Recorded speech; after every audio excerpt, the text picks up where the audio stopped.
Hello दोस्तों, मैं आदित्य शंकर स्वागत करता हूं आपका आपके चैनल बायोलॉजी विजार्ड पे। हमने इससे पहले रिप्रोडक्शन में ह्यूमन रिप्रोडक्शन का इंट्रोडक्शन पढ़ा था और उसके बाद हमने पढ़ा था स्ट्रक्चर ऑफ टेस्टिस पढ़ा था। उसके बाद हमने पढ़ा था accessory duct of male reproductive organ. उसके बाद हमने पेनिस पढ़ा था और आज हम जो पढ़ेंगे वो है आपका ग्लैंड, कि मतलब जो मेल रिप्रोडक्टिव ऑर्गन होता है उसमें कौन कौन से ग्लैंड पाए जाते हैं। तो सर चलिए आज का हेडिंग डालते हैं और लिखते हैं मेल एसेसरी ग्लैंड। क्या लिखते हैं बेटा? Male accessory gland. हेडिंग डालिए और लिखिए मेल एसेसरी ग्लैंड। हमने पहले डक्ट की बात की थी, नलियों की बात की थी, बोलिए हाँ या ना। और सर हमें नली लगभग दिखे थे, रेटी टेस्टिस दिखे थे, वासा इफ्रेंसिया दिखा था और इपिडाइडिमस दिखा था और वास डिफरेंस दिखा था और यूरेथ्रा भी दिखा था। तो ये सब डक्ट थे। क्या थे?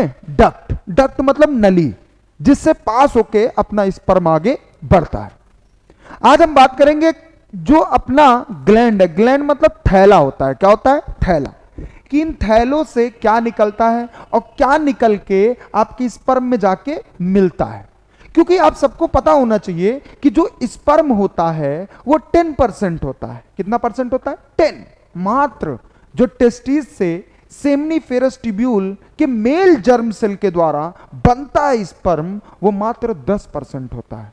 और जो आपके 3 ग्लैंड होते हैं, ग्रंथियां होती हैं, जैसे आपका सेमाइनल वेसिकल्स, प्रोस्टेट ग्लैंड और आपका बल्बोयूरेथ्रल ग्लैंड, इनसे 90% चीजें निकल के मिल जाती हैं आपके स्पर्म में, तब आपका स्पर्म हो जाता है 100%।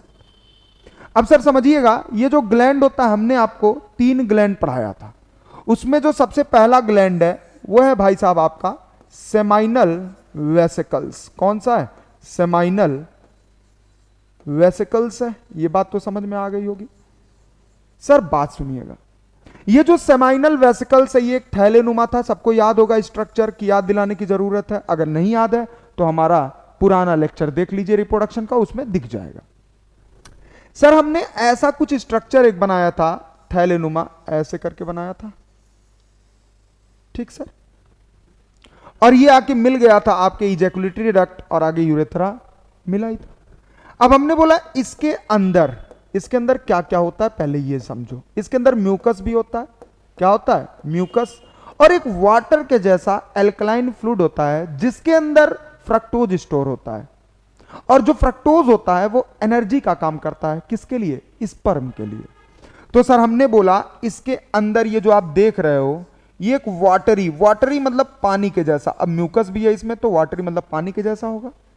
हमने बोला एल्कलाइन पीएच वाला है, बोले तो एल्कलाइन फ्लूइड होगा। क्या होगा? एल्कलाइन फ्लूइड होगा। अब सर ये जो एल्कलाइन फ्लूइड है पानी के जैसा जो दिख रहा है बेटा, इसके अंदर कुछ होगा? बोलिए हाँ या ना। भाई साहब ये अपने अंदर कुछ रखता है। क्या रखता है? ध्यान से सुनना। कंटेन। क्या बोला? कंटेन माने होता है रखना। क्या होता है? रखना। ये अपने अंदर रखता है फ्रक्टोज। क्या रखता है? फ्रक्टोज रखता है। अब सर फ्रक्टोज का काम क्या होता है? सबको पता है। जब फ्रक्टोज टूटता है तो हमें एनर्जी मिलता है। क्या मिलता है? एनर्जी। और सर वो जो एनर्जी मिलता है वो एटीपी के फॉर्म में मिलता है। किस फॉर्म में मिलता है? एटीपी के फॉर्म में मिलता है, एडिनोसिन ट्राइफॉस्फेट। और जब एडिनोसिन ट्राइफॉस्फेट के 3 फॉस्फेट में से कोई ब्रेक करता है, बॉन्ड ब्रेक करता है, तो उसमें से एनर्जी निकलती है और एक एटीपी से लगभग 7 किलो कैलोरी एनर्जी निकलती है। अब मेरी बात सुनना, ये जो फ्रक्टोज है ये क्या काम करेगा? तो ध्यान से देखना, ये एक्ट एज, क्या काम करेगा? Act as energy source. किसकी तरह काम करेगा? एनर्जी सोर्स की तरह काम करेगा। अब सर एनर्जी सोर्स क्या होता है? सबको पता है, एटीपी क्या है? एनर्जी। जो हमें ऊर्जा दे उसी को हम बोलते हैं एनर्जी सोर्स। अब सर बात समझना, ये एनर्जी सोर्स किसके लिए काम करता है? ध्यान से देखना, ऐसे ऊपर करके लिख दें, कोई तकलीफ किसी को। एनर्जी सोर्स काम करता है फॉर स्पर्म। किसके लिए करता है? स्पर्म के लिए करता है। किसके लिए करता है? स्पर्म। क्योंकि भाई साहब अपना जो स्पर्म है पैदा तो हो गया, सर्टोली सेल ने उसे न्यूट्रिशन दिया, लेकिन आगे बढ़ेगा तो थकेगा नहीं। टेस्टिस से निकलेगा, वास डिफरेंस जाएगा, चलते चलते बेचारा थक जाएगा। और थक जाएगा तो पहुंचेगा कहां पे, इजैकुलेटरी डक्ट में पहुंचेगा। और वहां पहुंचने के बाद सेमाइनल वेसिकल्स के एल्कलाइन फ्लूइड जो कि वाटरी है, पानी के जैसा है, वहां में जो फ्रक्टोज है वो टूटने के बाद इसको एनर्जी देगा। भाई साहब लो भैया थोड़ा एनर्जी ले लो तुम, ताकि अभी तुम्हें लंबा डिस्टेंस जाना है, मतलब कि यूरेथ्रा से फीमेल के वेजाइना में, वेजाइना से यूटेरस, फैलोपियन ट्यूब, इसलिए तुम थोड़ा एनर्जी ले लो। तो एनर्जी देता है किसको, स्पर्म को। अब सर मेरी बात समझिएगा, इसके अंदर म्यूकस भी है, बात समझ में आ रहा है कि नहीं, इसके अंदर क्या है, म्यूकस। तो याद रखना ये अपने डक्ट के द्वारा क्या सिक्रीट करता है, याद रखना ये सिक्रीट करता है भाई साहब म्यूकस। क्या सिक्रीट करता है, म्यूकस सिक्रीट करता है। और म्यूकस सबको पता कैसा होता है, चिपचिपा होता है, जो कि स्पर्म को थोड़ा गीला बना देता है, स्मूथली स्पर्म आगे बढ़ता रहता है। तो सेमाइनल वेसिकल्स के अंदर वाटरी अल्कलाइन फ्लूइड होता है, जिसके अंदर फ्रक्टोज पाया जाता है, और फ्रक्टोज एक एनर्जी की तरह काम करता है। ग्लूकोज, फ्रक्टोज ये सब एनर्जी की तरह काम करते हैं, टूटने के बाद एटीपी देते हैं, और एक एटीपी में 7 किलो कैलोरी एनर्जी मिलता है। अब स्पर्म को मिलेगा, स्पर्म और तेज दौड़ेगा और दौड़ते दौड़ते आगे बढ़ेगा। अब हमने बोला इसके अंदर एक म्यूकस चिपचिपा पदार्थ होता है, वो भी निकलता है और स्पर्म में आके मिल जाता है। इससे क्या होता है, जो स्पर्म है भाई साहब वो स्मूथ हो जाता है और तेज, धीरे धीरे जो चल रहा था तेज तेज जाने लगता है। इतनी बात समझ में आई कि नहीं सर? सेमाइनल वेसिकल्स के अंदर समझना, सेमाइनल वेसिकल्स के अंदर फ्लूइड होता है, सबको पता है सर। इसके अंदर क्या होता है, फ्लूइड होता है, ठीक है। अब इतना हम बात कर दिए तो फ्लूइड ही होगा ना बाबा। अब इस फ्लूइड के अंदर एक मटेरियल होता है, क्या होता है, इस फ्लूइड के अंदर एक मटेरियल होता है जिसको बोलते हैं प्रोस्टाग्लैंडिन्स। क्या बोलते हैं, उस फ्लूइड को हम बोलते हैं, फ्लूइड के अंदर जो पाया जाता है उसको बोलते हैं प्रोस्टाग्लैंडिन्स बोलते हैं। अब समझना मेरी बात ध्यान से, बहुत आराम से सुनना। ये क्या होता है, जब बहुत सारे आपके लिपिड आपस में मिलते हैं तब ये बनता है, और प्रोस्टाग्लैंडिन्स ई भी होता है, बहुत सारे इसके रूप होते हैं, ठीक है ना। अब हमने ना बोला जो प्रोस्टाग्लैंडिन्स है बेटा, इसको हम बोल सकते हैं ग्रुप ऑफ लिपिड। क्या बोल सकते हैं, group of lipid, group of lipid. जब बहुत सारे लिपिड आपस में मिल जाते हैं तब जाके ये बनता है, तो ग्रुप ऑफ लिपिड बोल सकते हैं। अब सर बात आती है जो प्रोस्टाग्लैंडिन्स है ये आखिर काम क्या करता है, तो सुनिएगा मेरी ध्यान से बात को। ये उत्तेजित करता है, स्टिमुलेट मतलब होता है उत्तेजना पैदा करना। स्टिमुलेट किसको स्टिमुलेट करता है, जो आपके फीमेल के यूटेरस होता है, क्या होता है, यूटेरस, उनके जो वाल होते हैं उनके कंट्रैक्शन को क्या करता है, जब ऐसे ऐसे करेंगे कॉन्ट्रैक्ट करेंगे रिलैक्स होंगे, कॉन्ट्रैक्ट करेंगे रिलैक्स होंगे, तो भाई साहब क्या होगा, स्पर्म स्मूथली आगे बढ़ पाएगा। तो ये क्या करता है, स्टिमुलेट करता है किसको, यूटेरिन कंट्रैक्शन को। किसको, यूटेरिन मतलब यूटेरस को कॉन्ट्रैक्ट करवाएगा। यूटेरिन कॉन्ट्रैक्शन को क्या करता है, स्टिमुलेट करता है।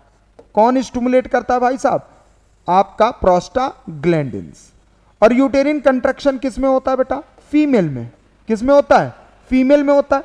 अच्छा एक बात बताओ, इससे मेल के स्पर्म को क्या फायदा मिलेगा, इससे मेल को क्या फायदा है, मेन मुद्दा तो ये है। इससे क्या होगा कि जब यूटेरिन कॉन्ट्रैक्ट करेगा तो स्पर्म स्मूथली आगे बढ़ जाएगा। तो लिख दो यहां पे, फॉर स्पर्म मूवमेंट। किसके लिए करवाया जाता है बेटा, फॉर स्पर्म मूवमेंट, मतलब कि स्पर्म अच्छे तरीके से मूवमेंट करे, इसीलिए फीमेल के यूटेरस बोले तो यूटेरिन में कॉन्ट्रैक्शन करवाया जाता है। और ये कॉन्ट्रैक्शन को करवाने के लिए उत्तेजित कौन करता है, प्रोस्टाग्लैंडिन्स करता है। क्या है, ग्रुप ऑफ लिपिड है, और भाई साहब एक फ्लूइड होता है सेमाइनल वेसिकल्स का, उसी में पाया जाता है।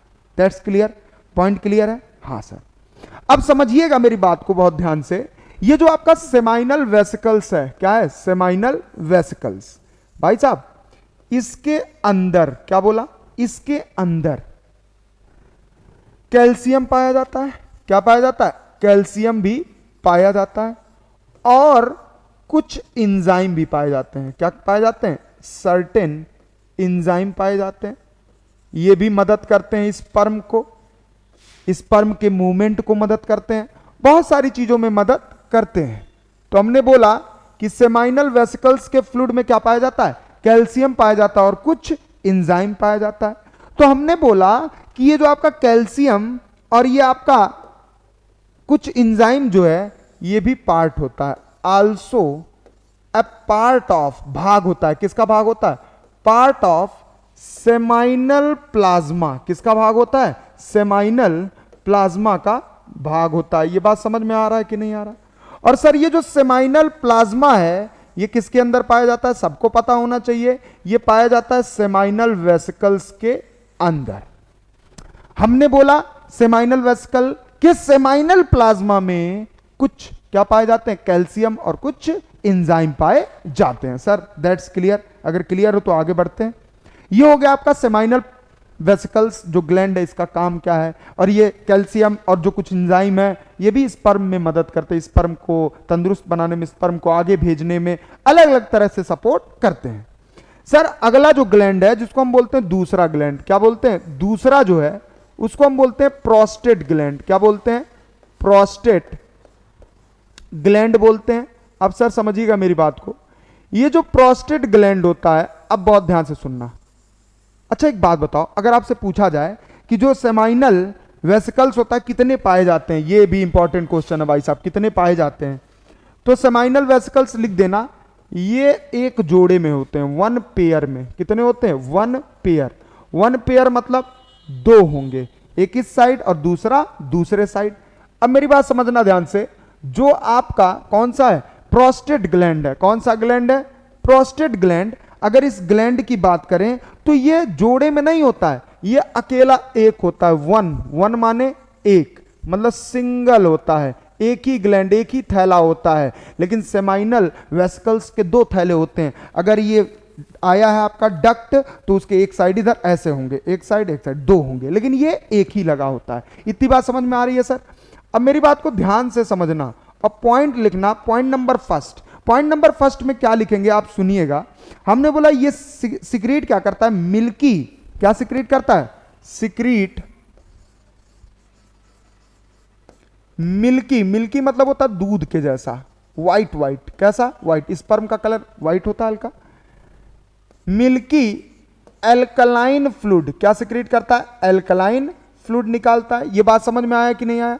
एनसीईआरटी पॉइंट टू पॉइंट चल रहा है बेटा, एनसीईआरटी अब रटने की जरूरत नहीं है, या एनसीईआरटी अंडरलाइन करने की जरूरत नहीं है। जो अंडरलाइन करवाते हैं बेवकूफ बनवाते हैं, याद रखना। ये हम खुला बात बोल रहे हैं कि अंडरलाइन करवाते हैं तो बेवकूफ बनवाते हैं। अंडरलाइन नहीं करना है, एक एक चीज को अपने हाथ से, नहीं टीचर से पढ़ना है, अपने हाथ से एनसीईआरटी के हर पॉइंट को लिखो। लिखो बेटा, एक एनसीईआरटी भरने से सिलेक्शन नहीं होगा, आपकी अलमारी कितने रफ से भर रही है उससे सिलेक्शन होगा। जब आप बहुत सारे रफ भर दोगे लिख लिख के, तब आपको कॉन्फिडेंस लेवल देखना। और एनसीईआरटी को गोसते रहना, 4 साल गोसते रहोगे, कॉन्फिडेंस बढ़ेगा नहीं। लेकिन रफ अगर भर दो ना 1 साल में पूरा अलमारी, तो कॉन्फिडेंस बूम कर जाएगा। तो हमने बोला एल्कलाइन फ्लूइड निकलता है बेटा, जिसके अंदर लिपिड होता है, एंजाइम होता है, और क्या होता है, सिट्रिक एसिड। तो इसके अंदर क्या होता है, ये कंटेन करता है, अपने अंदर रखता है।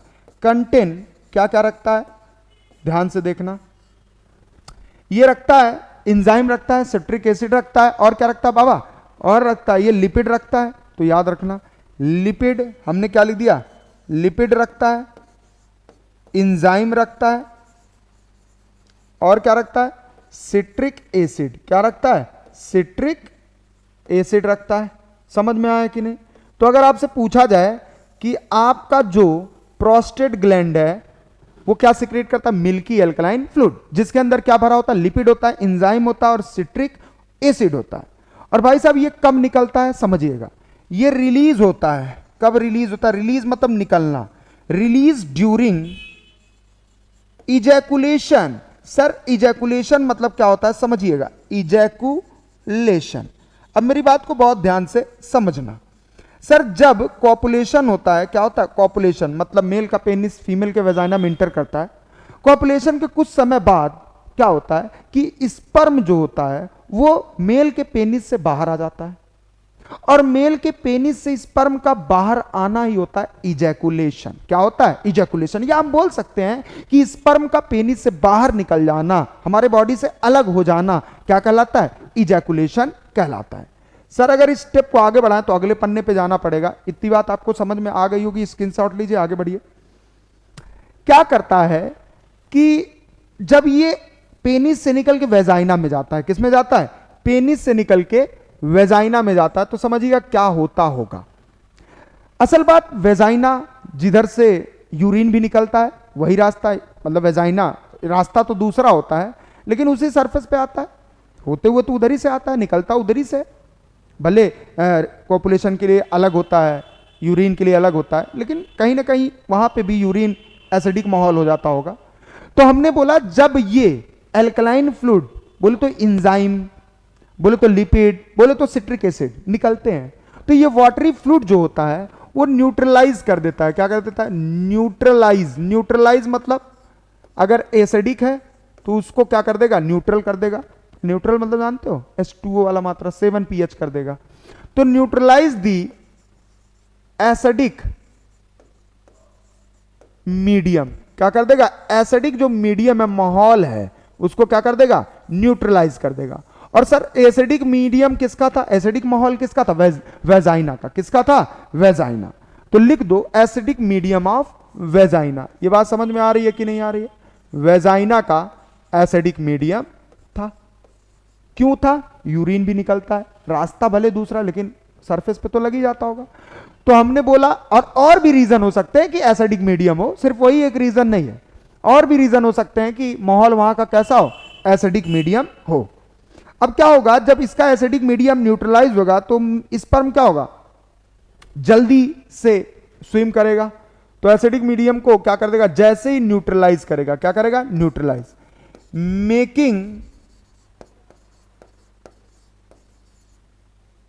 दी, क्या बना देगा बेटा? मेकिंग दी, जो स्पर्म का मूवमेंट है, क्या है बेटा? Sperm move more active, making the sperm move more active, और एक्टिव कर देगा। भाई एसिडिक माहौल रहेगा तो वो खत्म हो जाएगा या उसको दिक्कत होगी, दिक्कत का सामना करना पड़ेगा।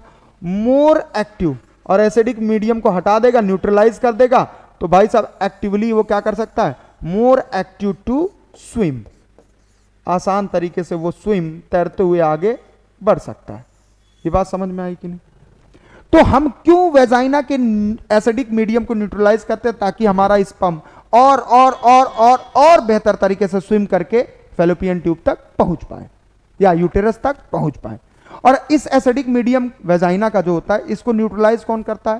भाई साहब प्रोस्टेट ग्लैंड में जो मिल्की एल्कलाइन फ्लूइड पाया जाता है वो करता है। इतनी बात सर समझ में आ गई? स्क्रीनशॉट लीजिए, आगे बढ़िए। सर अगला है ग्लैंड बल्बो यूरेथ्रल। कौन सा ग्लैंड है? तीसरा और आखिरी ग्लैंड है, तीसरा और आखिरी ग्लैंड है, जिसको हम बोलते हैं बल्बो, क्या बोलते हैं? बल्बो यूरेथ्रल या कॉपर्स ग्लैंड। क्या बोलते हैं? कॉपर्स ग्लैंड बोलते हैं। ये बात समझ में आ रही है साहब आपको? ठीक है। अब हमने बोला ये जो बल्बो यूरेथ्रल या कॉपर्स ग्लैंड है, इसकी बात थोड़ी सी कर लेते हैं। सर ये जो बल्बो यूरेथ्रल कॉपर्स ग्लैंड होता है, एक चीज याद रखना, ये भी जोड़े में होता है। कितना होता है? 1 पेयर में। कितने में होता है? 1 पेयर। 1 पेयर मतलब कितने होंगे? 2 होंगे। तो अगर आपसे पूछा जाए मेल एसेसरी ग्लैंड में कितने ग्लैंड ऐसे होते हैं जो जोड़े में होते हैं? एक को छोड़ के, प्रोस्टेट को छोड़ के बाकी दोनों क्या होते हैं? जोड़े में होते हैं। अब सर हमने समझना बात को, ये क्या करता है? सिक्रीट करता है म्यूकस। क्या सिक्रीट करता है? समझना ध्यान से, ये सिक्रीट करता है, सिक्रीट मतलब निकालता है, सिक्रीट म्यूकस। क्या निकालता है? म्यूकस। और ये जो म्यूकस है कहां जाता है? Into urethra. कहां चला था? अब यूरेथ्रा कहां पाया जाता है? आप हमारा पुराना लेक्चर देख लेना, समझ में आ जाएगा। Into urethra. तो समझना मेरी बात को, ये जो ग्लैंड अपने अंदर से क्या निकालता है? ये म्यूकस निकालता है, और म्यूकस को कहां भेजता है? यूरेथ्रा में भेजता है। अब ये जो म्यूकस है ये काम क्या करता है ये भी जानना जरूरी है। हेल्प करता है जो पेनिस होता है उसको लुब्रिकेशन में, उसके लुब्रिकेशन, उसको थोड़ा चिपचिपा बनाता है ताकि कॉपुलेशन करने में आसानी हो। तो हमने बोला क्या करता है ये भाई साहब? हेल्प करता है। क्या करता है? Help in lubrication. लुब्रिकेशन मतलब गीला बनाता है, किसको? पेनिस को। Lubrication of penis. ये बात समझिए, ये पहला पॉइंट है बेटा, पॉइंट टू पॉइंट हम पढ़ा रहे हैं, समझिएगा। ये पहला पॉइंट। कौन सा पॉइंट है? पहला, कि पेनिस को क्या कर देता है? गीला बना देता है, लुब्रिकेट कर देता है। और एक काम और करता है, लिख लीजिएगा, इंपॉर्टेंट काम है दूसरा, आल्सो न्यूट्रलाइज। क्या करता है? न्यूट्रलाइज। न्यूट्रलाइज मतलब एसिडिक माहौल को न्यूट्रल कर देता है, ना तो बेसिक ना तो एसिडिक, नॉर्मल कर देता है, जिसपे स्पर्म को दिक्कत ना हो और स्पर्म आगे बढ़ जाए। Also neutralize urinary acid. Urinary acid मतलब समझ रहे हो? बता रहा हूं। जो यूरिनरी ब्लैडर होता है उसमें जो यूरिन है हाईली एसिडिक होता है। और भाई साहब ये यूरिन जो होता है, इसकी बात समझना मेरी बहुत ध्यान से, ये जो यूरिन होता है ये यूरिनरी ब्लैडर में इकट्ठा रहता है, और जब हम इस यूरिन को बाहर निकालते हैं, किसको बाहर निकालते हैं? यूरिन को। सबको पता होना चाहिए, यूरिन बाहर निकलेगा तो सेम रास्ता है यूरेथ्रा वाला, और यूरेथ्रा से फिर ये यूरेथ्रल मीटर से बाहर आएगा। तो यूरिन आ रहा है, इसलिए वहां का माहौल कैसा हो जाता है? वहां का माहौल हो जाता है भाई साहब एसिडिक। अब समझिएगा मेरी बात का, हमेशा ये नहीं काम करता है। अगर आप स्पर्म निकालने से पहले, कॉपुलेशन के पहले आप गए हो और आप एक नंबर करके आए हो, यूरिन निकाल के आए हो, अब जब यूरिन निकाल के आओगे तो वहां का माहौल कैसा होगा? यूरेथ्रा का या यूरेथ्रल मीटर्स का माहौल हो जाएगा एसिडिक। तब ये काम आता है। अगर नहीं करके आओ तो कोई दिक्कत नहीं है। तो लिख दो इफ प्रेजेंट। क्या बोला? If present in urethra. जो यूरिनरी एसिड है अगर प्रेजेंट है यूरेथ्रा में तो ये काम करेगा, नहीं तो कोई जरूरत ही नहीं है। इफ प्रेजेंट इन यूरेथ्रा, क्या बोल दिया? इफ प्रेजेंट इन यूरेथ्रा, अगर यूरेथ्रा में ये एसिड प्रेजेंट है तो ये काम करेगा, नहीं तो नहीं। इतनी कहानी आपको समझ में आई गई होगी। अगर आपको इतना ग्लैंड समझ में आया तो कमेंट करें। और अब बहुत जल्दी हम लाने वाले हैं प्लांट फिजियोलॉजी, बहुत जल्दी यूट्यूब पे आने वाला है प्लांट फिजियोलॉजी, जिसमें हम पहला पढ़ाएंगे रिस्पायरेशन इन प्लांट। तो चैनल को ज्यादा से ज्यादा लोगों तक पहुंचाएं, शेयर करें। एनसीईआरटी को सिंपल फॉर्म में हम पढ़ेंगे, सिर्फ एनसीईआरटी को सिंपल फॉर्म में पढ़ेंगे। समझ रहे हो मेरी बात? पहले एनसीईआरटी तो तैयार कर लो, और हम गोंजे पढ़े एनसीईआरटी को। गोंजे पढ़े, गोंजना नहीं यार, रफ भरो, कॉन्फिडेंस बढ़ाओ। सो चैनल को शेयर करो यार, लाइक करो, सब्सक्राइब करवाओ। Thank you so much.